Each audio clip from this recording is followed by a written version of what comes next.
el consejo de tu palabra. Necesitamos tu palabra, Señor, para saber cuál es tu voluntad, Padre Celestial. Háblanos, te lo pedimos, Dios mío, en el nombre maravilloso de Jesús. Amén. Amén. Hermanos, hermanas, Dios me les bendiga nuevamente. Estamos agradecidos con Dios, como le digo, por todo lo que se está llevando a cabo en la casa de Dios. Y ahora en esta noche, ya que estamos viviendo un momento de elecciones electorales, es un momento muy importante, se ha venido hablando algunas cosas, pero aún vamos a continuar, ¿no?, con nuevos gobiernos más adelante. Parece que va a haber una segunda vuelta, no creo que haya una tercera, ¿no? La tercera la vencida, creo que va a ser la segunda, no lo sabemos, pero quiero hablar sobre los gobiernos y la soberanía de Dios. Es bueno saber discernir los tiempos, lo que estamos pasando, lo que está sucediendo, porque hermanos, una cosa es muy cierta, nada sucede por casualidad, nada. Todo sucede por causalidad. ¿Cuál es la diferencia entre casualidad y causalidad? Casualidad es cuando la gente cree que todo sucedió por suceder de la nada. Eso es casualidad, ese es el concepto de la gente. Pero para el cristiano no existe la casualidad, sino la causalidad. Causalidad significa todo sucede por una causa que Dios está permitiendo. Todo sucede porque Dios está permitiendo determinada situación. Por eso le llamamos causalidad. Todo sucede por causalidad. Así que hoy día quiero hablar sobre los gobiernos y la soberanía de Dios. Porque mira lo que dice Daniel, capítulo 2, 20 al 22. Daniel, capítulo 2, versículo 20 al 22. Dice: y Daniel habló y dijo: sea bendito el nombre de Dios de los siglos en los siglos, porque suyos son el poder y la sabiduría. Él muda los tiempos y las edades, quita reyes y pone reyes. Podemos decir en la traducción moderna, Él pone presidentes y quita presidentes. Da sabiduría a los sabios y la ciencia a los entendidos. Él revela lo profundo y lo escondido. Conoce lo que está en tinieblas y con Él mora la luz. Cuando uno puede ver ahí, Daniel tenía una comprensión de la soberanía de Dios. ¿En qué momento Daniel está reflexionando sobre la soberanía de Dios? ¿En qué contexto? Un poco para recordarle, Daniel estaba dentro del grupo de los que habían sido llevados al cautiverio, que era el grupo que han sido llevados como siervos o esclavos al gobierno de Babilonia. Él estaba en otro país, pero como fue Dios respaldando la vida de Daniel, él ascendió hasta ser un gobernador y Dios honró a Daniel, de tal manera que en un país ajeno, Dios comienza a usar ante el gobierno de Nabucodonosor, usarlo para que él dé a conocer a Dios al rey, y con el tiempo el rey Nabucodonosor se convierte a Dios, reconociendo que no hay Dios en el cielo ni en la tierra, solamente Jehová de los ejércitos. Porque así termina la historia de Nabucodonosor, que él reconoce al Dios de la Biblia, al Dios de Daniel, como el único Dios verdadero. Después de que este hombre se creía Dios, después de que tenía muchos ídolos, él llega a reconocer que solo el Dios de Daniel es el verdadero Dios. Ahora, por eso yo mencionaba sobre la causalidad. Dios permite, ¿no? Daniel es llevado a un país ajeno, un lenguaje ajeno, pero allí Daniel se desarrolla y Dios lo levanta y lleva a que conozca el rey Nabucodonosor a nuestro Dios, al Dios verdadero. Eso se llama causalidad, la soberanía de Dios. Dios es el dueño del mundo. Hay cosas que al comienzo no entendemos. Es como si nos esclavizaran, como en la época de los españoles o los peruanos, y nos llevaran a otros países como esclavos. Uno dice, pero ¿por qué Dios permite eso con su pueblo? Pero eso uno no sabe que cosas pueden suceder porque hay una causalidad. Dios está llevando a cabo un propósito. Al comienzo no lo entendemos, choca. Pero con el tiempo, cuando ya las cosas se concluyen, uno se da cuenta, este era el gran plan de Dios. Amén. Dios sabe lo que hace. Ahora, ¿debe un cristiano también gobernar? Es una pregunta que algunos se hacen, ¿no? Porque hay dos grupos. Uno dice, no, un cristiano nunca debe meterse en la política, nunca debe gobernar. Entonces la pregunta es, ¿un cristiano debe gobernar o no debe gobernar? Yo le voy a responder con pasaje bíblico, porque nosotros debemos recibir respuestas con la palabra de Dios. Amén. Yo voy a responder a la pregunta, ¿debe un cristiano gobernar? Mire conmigo Proverbios 29:2. Proverbios 29:2. Ahí le voy a dar la respuesta. Así que, en base a eso, debemos tener un enfoque de si un cristiano debe o no gobernar y deberíamos o no apoyar cristianos que quieren gobernar. Mira lo que dice el pasaje. ¿Lo tienen? Proverbio 29:2. Cuando los justos, ¿qué dice ahí? Cuando los justos, ¿qué dice? Dominan. La palabra dominio es que gobiernan. En la traducción original del hebreo, dominar es gobernar, tener potestad, tener señorío. Y dice ahí que cuando el justo gobierna, ¿qué pasa con la gente? ¿El pueblo qué? Se alegra. Lo que pasa en El Salvador, ¿no? Con Bukele, el hombre se entregó a Dios, le ha dado toda su vida a Dios, se quedó impactado en conocer la vida de Salomón, le rogó a Dios que le dé sabiduría como Salomón, y el hombre pidiendo constantemente dirección a Dios, con mano firme está gobernando, pidiendo dirección de Dios, y el país ha sido transformado por un hombre que se ha entregado a Dios de corazón. Y él lo dice, toda la mañana yo no me levanto sin orar y leer la Biblia. Él lo dice. De hecho que no hay ni un hombre perfecto, no hay un gobierno 100% perfecto, pero el hombre está gobernando pidiendo la ayuda y la dirección de Dios. Y ese país ha sido transformado. ¿Ha tenido que ser mano dura? De hecho, para el bien del país. Y gracias a que ha puesto mano dura en una nación corrupta, el país está siendo bendecido. ¿Qué pasa con la mayoría de los habitantes, menos los delincuentes? El pueblo se alegra de que un justo esté gobernando. Pero ¿cuál es la segunda parte del versículo? Mas cuando domina el impío es el malvado, el delincuente con corbata, ¿no? Cuando el impío gobierna, más cuando domina el impío, ¿el pueblo qué? ¿El pueblo qué? ¿Qué es gemir? Están que sufren de dolor, sufren de mucho dolor. Entonces, esto nos hace ver que la Biblia sí dice que puede y debería de gobernar un justo. Porque cuando un justo, un hijo de Dios gobierna, entonces el pueblo va a estar alegre porque va a gobernar un hijo de Dios con temor de Dios, con rectitud, con firmeza, para buscar el bienestar del pueblo, no de su bolsillo. Lamentablemente, todavía hay hermanos evangélicos prejuiciosos que dicen, no, un evangélico no debe meterse en la política. Si tiene llamado a la política, que se meta, pero siempre de la mano de Dios. Amén. Que se meta, pero bajo el temor de Dios, el respeto de Dios, la obediencia de Dios. Y si llega a tener un cargo, Dios lo va a usar. Entonces, cuando sepamos de hermanos que están sirviendo al Señor adentro, oremos por ellos y apoyémosle. Porque si el justo gobierna, dice el pasaje, el pueblo se entristece. ¿Así dice? Todo lo contrario, se alegra. Se alegra.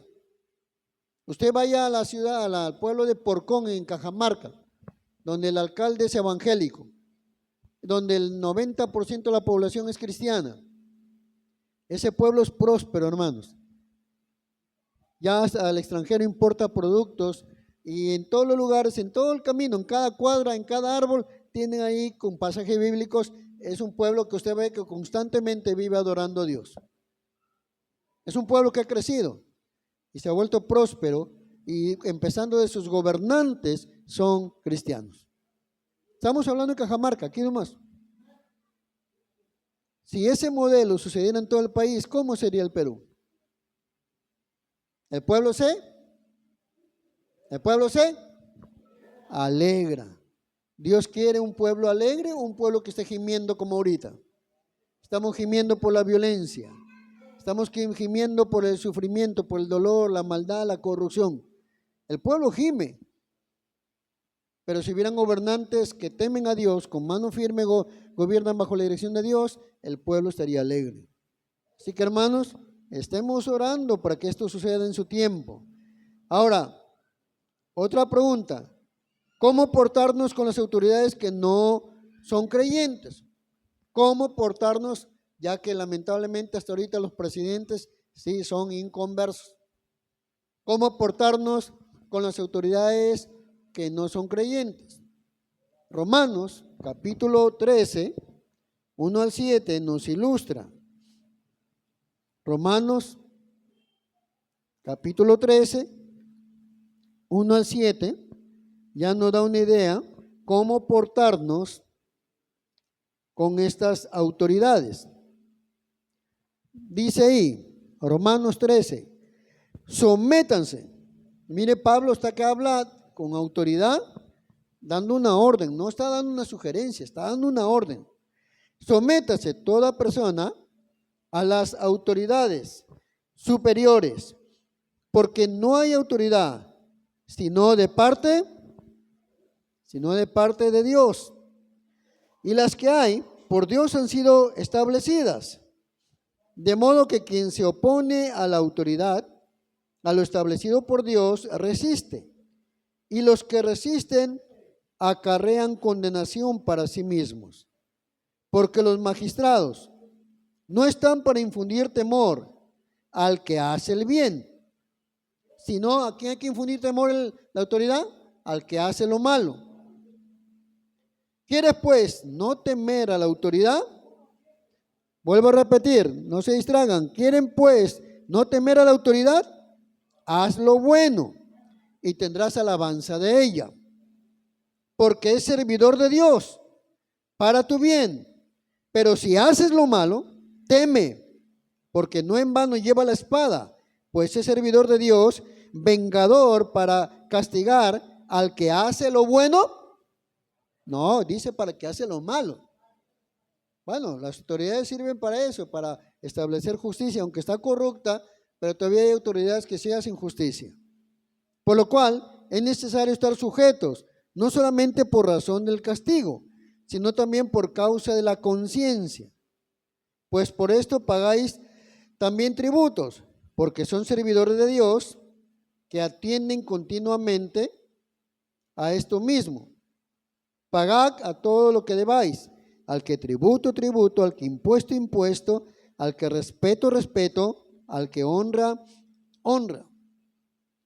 Entonces la Biblia enseña que tenemos que sujetarnos.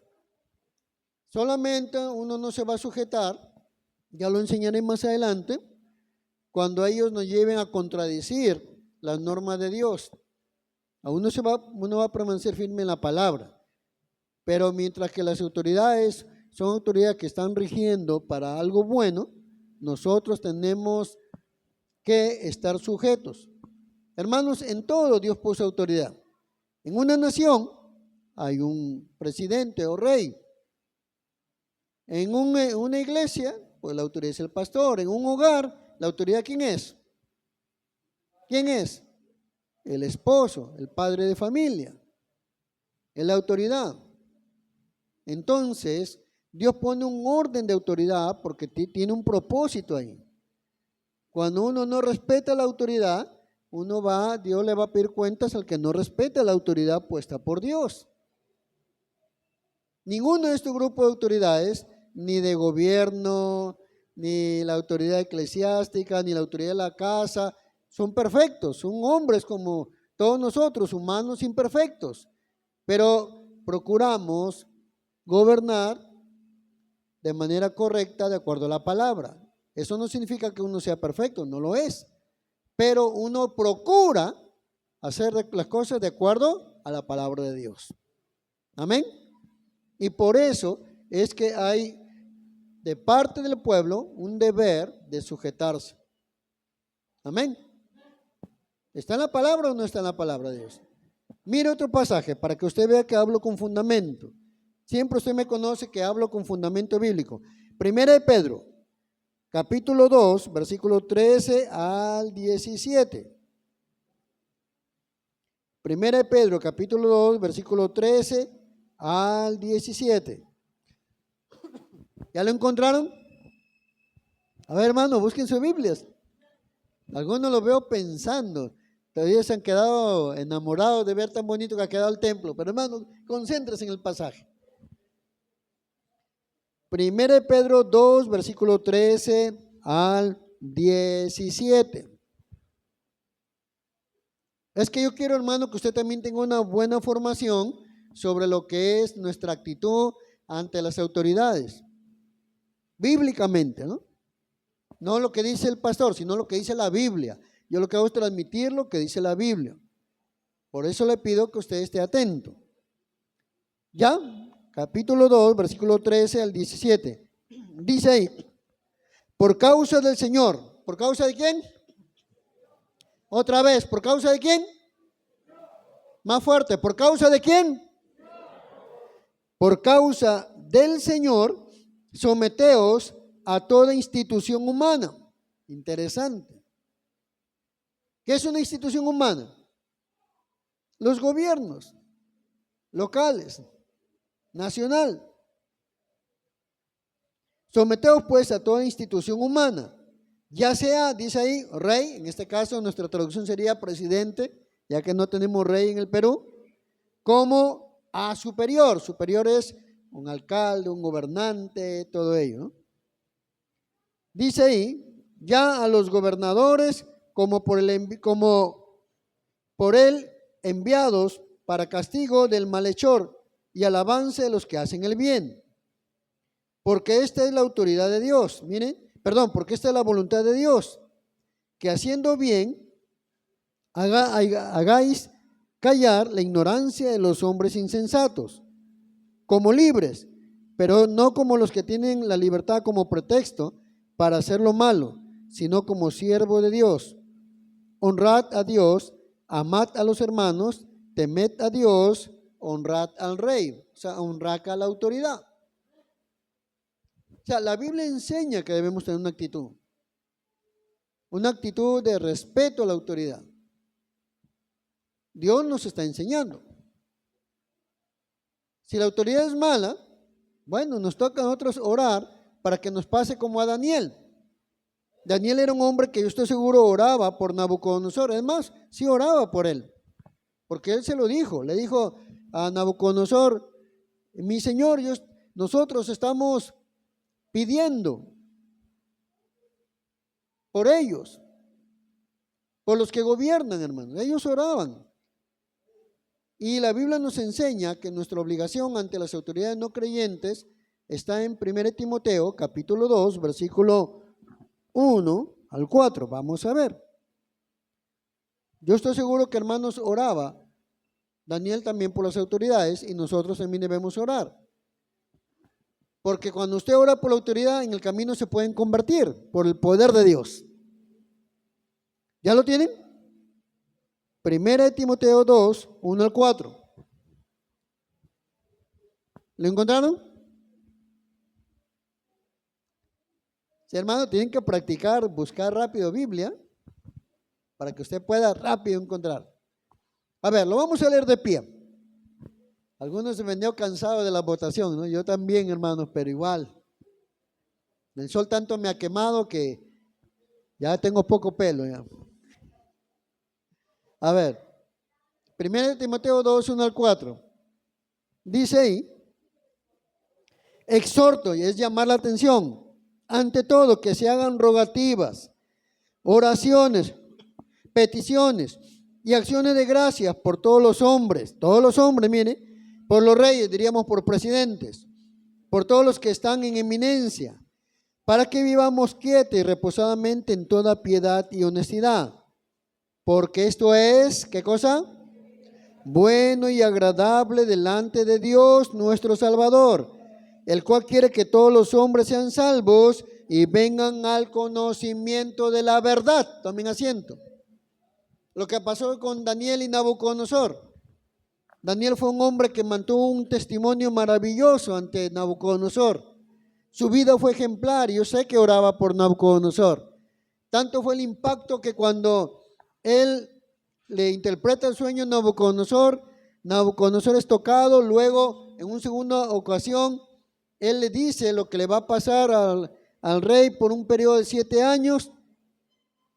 Le describe lo que va a suceder con su vida y sucedió tal como dijo Daniel. Y este rey, Nabucodonosor, que era un malvado, la gente le tenía pánico a Nabucodonosor porque realmente era un hombre que le gustaba hacer matar gente de la nada, a la mala. Pero el hombre se convierte después de esos 7 años de crisis en su vida. Eso nos hace ver que lo que nos dice el pasaje, que la voluntad de Dios es que oremos por las autoridades para que sean salvos, dice ahí. Y por toda la gente, para que sean salvos y vengan al conocimiento de la verdad. Porque, hermanos, entre quien entre, cualquiera de los gobernantes de nuestro país, entre quien entre, ahorita no son creyentes. De hecho, que van a gobernar de acuerdo a sus criterios humanos. Pero si oramos para que hermanos que también están allí, de repente en alguno de esos equipos, pueda ser un instrumento de Dios para que oren por ellos y les hable de Dios.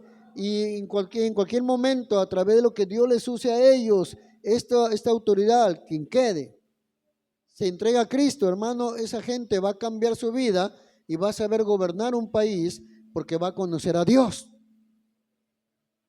El propósito aquí, dice el pasaje, es para que vivamos quieta y reposadamente. Oremos para que sean salvos, para que conozcan la verdad, para que podamos vivir quieta y reposadamente. Si usted se da cuenta, la Biblia nos da todos los medios para que podamos de alguna manera llegar a una buena meta. Si gobiernan creyentes, amén, a buena hora. Si no son creyentes, sigamos orando por ellos. Hay que sujetarnos a ellos. Hay que rogar para que se conviertan, sean salvos, tengan conocimiento de la verdad, para que por medio de ser salvos tengamos un país con quietud, con serenidad, con paz. En otras palabras, Pablo está diciendo, está en las manos de la iglesia orar para que haya un cambio en las autoridades. Hermanos, está en las manos de la iglesia, porque la gente mundana no ora por sus autoridades. Y la Biblia sí nos enseña a orar por ellos. La pregunta es, durante todo el año que ha pasado, todos los 5 años que han pasado, ¿cuántos hemos orado todos los días por nuestras autoridades? ¿Cuántos? Si yo hago levantar la mano, yo le aseguro que acá será por mucho unos 5, 6, 7 que habrán orado todo el año por las autoridades. La mayoría ni se acuerda. Bueno, a veces sí es verdad, es la gran verdad. A veces sí, pero muchas veces no. Por eso necesitamos ser buenos intercesores. Entrar a la brecha. Entrar a la brecha significa ponernos ahí delante de Dios para pedir por esas autoridades. Yo no sé quién irá a quedar, pero quede quien quede, aún así, Dios sigue siendo soberano. Él pone presidentes, Él quita presidentes y Él vuelve a poner presidentes. Y si Él permite al que llegue al poder, hombre o mujer, llegue quien llegue, si Él lo permite, algo va a suceder. Pero lo que sí sé es que la iglesia es clave, porque si la iglesia sigue orando por sus autoridades, algo bueno va a suceder aún en medio de un gobierno malo. Amén. Nosotros somos la clave, hermano. Si usted se da cuenta, este pasaje de 1 Timoteo 2, 1 al 4, Timoteo está diciendo que la iglesia es la clave para que las autoridades puedan conocer la verdad, para ser salvos, para que todo hombre venga a conocimiento del Salvador. La iglesia es la clave. Entonces, hermanos, en esta noche, yo lo que he tratado es querer hacerle ver de que aquí, porque yo sé que van a comenzar las quejas, ¿no? Cuando ya no sabemos quién va a quedar, aunque parece que hay segunda vuelta, pero quede quien quede, no nos llenemos de temor, comencemos a armarnos de fe y de oración, y con fe y oración cambiemos la situación de nuestra nación. Lo que sí, como le dije hace poco, no nos vamos a sujetar a las autoridades si nos llevan a hacer algo contra la voluntad de Dios. Ahí sí. Solo ahí no vamos a obedecer. Le muestro un pasaje de ilustración, Hechos 5, 27 al 29, como ilustración. Hechos 5, 27 al 29. ¿Ya lo tiene? Son muy veloces mis hermanos, ¿eh? Ya lo encontraron. 5, 27 al 29. Dice, cuando los trajeron, está hablando a los discípulos, a los apóstoles, los presentaron en el concilio y el sumo sacerdote le preguntó diciendo, ¿no mandamos estrictamente que no enseñéis en ese nombre? Y ahora habéis llenado a Jerusalén de vuestra doctrina y queréis echar sobre nosotros la sangre de ese hombre, hablando de Jesús que lo habían crucificado los sacerdotes. Respondió Pedro y los apóstoles y dijeron, es necesario obedecer a Dios antes que a los hombres. ¿En qué contexto está? Porque es bueno estudiar el contexto. ¿En qué contexto está? ¿En qué momento se da que Pedro dice palabras, es necesario obedecer antes a Dios que a los hombres? ¿En qué contexto? Mire el pasaje. Está en un contexto donde las autoridades religiosas les están prohibiendo predicar y ellos daban la contra en que seguían predicando y toda Jerusalén fue llevado el evangelio. Entonces, estamos viendo que Pedro y los demás estaban diciendo, solamente no nos vamos a sujetar si nos quieren prohibir hablar en el nombre de Jesús. O sea, si tratan de callarnos la boca para que no hablemos del evangelio, pues no nos callarán, seguiremos hablando. Usted sabe que están prohibiendo que se hagan aire libres, ya están prohibiendo en la mayor parte del país. Bueno, prohibirán eso, pero no pueden prohibirnos que sigamos hablando por las calles a cualquier persona. Eso no nos pueden quitar. No nos pueden quitar que sigamos compartiendo y regalando un folleto, una Biblia y hablarle a alguien en el mercado, en el centro, en el carro. No nos van a callar la boca. Y si presentaron un decreto, ahí sí es necesario obedecer a Dios antes que a los hombres. Todo lo que sea que nos quieran parar para que hablemos del Señor, ahí no les vamos a dar gustos a ninguna autoridad. Pero de ahí, hermanos, a las autoridades sí se les respeta. Amén. A las autoridades sí hay que respetarlas, hay que someternos a ellos, hay que honrarlos. Pero si nos quieren detener en que hablemos del Señor, no nos vamos a callar la boca. Ahí no nos vamos a callar. Usted sabe que ya hay países que están cerrando las iglesias, como el Ecuador, también en Chile, y hay otros países que están cerrando iglesias. Quizás nos puedan cerrar el local, pero no nos pueden cerrar la boca. Seguiremos hablando del Señor. Amén. Hasta ahorita, gracias a Dios, vivimos en un país que todavía, aunque están que luchan por querer oponerse a esta ley, tenemos libertad de culto. Así que aprovechemos para hablar de Dios a otros. Aprovechemos para dar testimonio a otros. Hermanos, esto es lo que Dios quiere que tú sepas, que a pesar de que estamos bajo diferentes clases de gobiernos, Dios sigue siendo soberano. Dios sigue siendo el Señor de toda la tierra. Dios tiene todo bajo control. Aun cuando suceda lo que suceda, Dios sigue siendo el Dios todopoderoso. Y Él va a usar a su pueblo, a su iglesia, para cumplir sus grandes propósitos. Amén. Si algún día llegara una persecución, no nos van a detener. Vamos a continuar llevando el evangelio de diferentes maneras. Así que, hermanos, ánimo y hay que seguir adelante y pues vamos a orar por las autoridades. No sabemos quiénes van a quedar. No sabemos. Tampoco voy a decirle por quién voté para que después nadie se pelee, ¿no? No. Diga, no, si yo voté por otro, no, ya eso es personal. Así que yo no voy a preguntarle a usted, ni usted me va a preguntar a mí. Eso yo respeto, se respeta. Ya les eduqué cómo votar y cada uno es libre de por quién votaría. Así que no le voy a decir por quién voté, ¿ya? Ni me pregunten ni le voy a preguntar. Nos ponemos de pie, vamos a orar, hermano. ¿Sí? Vamos a orar, pónganse de pie. Espero que haya sido claro con este tema de la soberanía de Dios y los gobernantes. Espero que haya sido claro para usted, ¿no? Espero que sí. Vamos a orar. Amado Dios, te damos gracias en esta noche por habernos permitido reflexionar en tu palabra en base al momento que estamos viviendo en nuestro país. Momentos muy decisivos, muy importantes.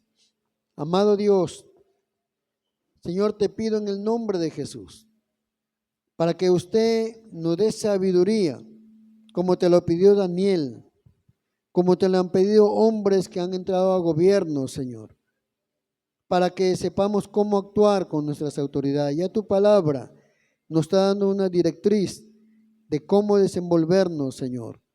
Padre, aún no sabemos quiénes van a entrar, pero usted ya lo sabe. Usted es quien pone y quita las autoridades, pero nos enseñas a amarlos, a respetarlos, a orar por ellos, y si son inconversos, con más razón, para orar, para que conozcan la verdad y sean salvos, y a través de ellos pueda venir un gobierno bueno, diferente, conforme a tu voluntad, Señor.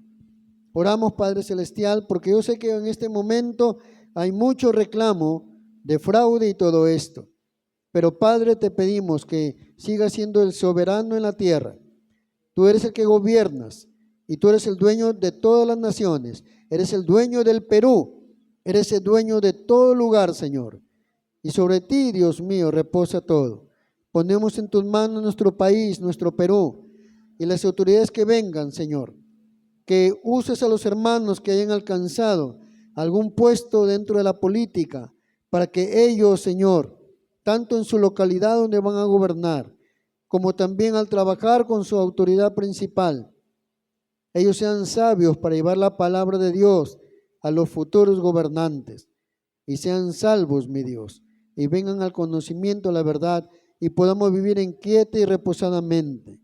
Solamente sabemos que estaremos contrarios a ellos si nos quieren prohibir hablar de ti, pero no nos callaremos. Hablaremos de ti toda nuestra vida. Amado Señor, te damos gracias por esta noche. Gracias por lo que está aconteciendo en el país, porque tú ya lo sabías y todo está bajo tu control. Damos gloria al Padre, al Hijo y al Espíritu Santo. Amén, amén. Gloria a Dios. Damos un fuerte aplauso al Señor. Gloria a Dios. Gloria al Señor, mis hermanos.